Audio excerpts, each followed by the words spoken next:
We tend to have a lot of pruning chores in the garden, especially in late winter and early spring. And using a sharp pair of shears or loppers is going to make the job a lot easier. Your hands will tire less quickly and you can get more jobs done more quickly. And it's just much more of a pleasure to use a sharp pair of shears. And this is a pair of Felco shears. This one has a rotating handle. This handle rotates back and forth with your hand. So if you're doing a lot of pruning, these will tend to be less stressful for your hands. This pair has been sharpened nicely. It's got a nice shiny bevel on the blade.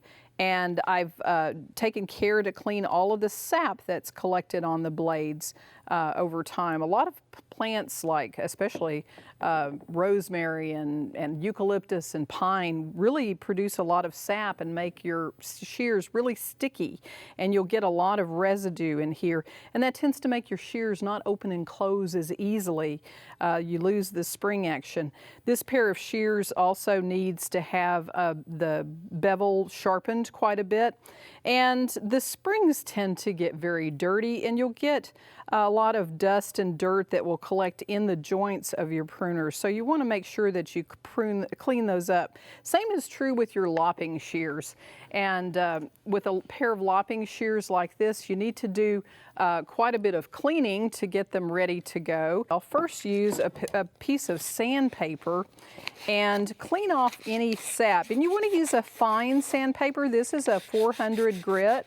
300 or 400 grit will take off a lot of that built up material that gets on your blades.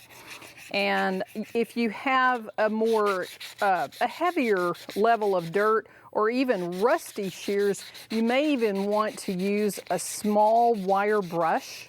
And you can put a little bit of oil. I like to use just the kitchen spray oil. But again, if your pruners are very rusty or very, very dirty, you might even want to use like a 3-in-1 oil. And I work those shears back and forth. I'm going to be using a whetstone to do the actual sharpening. And I like to keep it in a towel so that it stays nice and clean.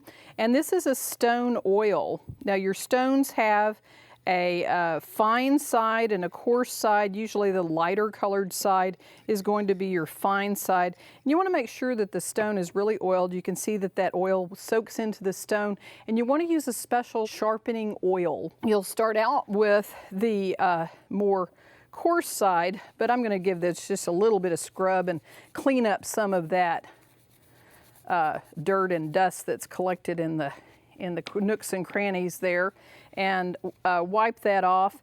And then on your sharpening, you're going to sharpen just on the side with the bevel. Make sure that your stone is matching the same angle as the bevel that you have on the tool. Do long, straight strokes until you've got a nice shine and a nice clean edge. You might need to use your stone on the other side just to take off any burrs. And then when you're out in the garden sharpening, if you need to do just a little bit of touch-up, you can keep a little pocket pruner like this or a little pocket stone in your pocket and just give it a nice couple of strokes to keep it nice and clean. You'll do the same thing with scissors and shears. You can use the stone on those to keep those nice and clean, so you can do all your gardening with a nice clean edge. For Backyard Basics, I'm Trisha Shirey. Thanks for joining us.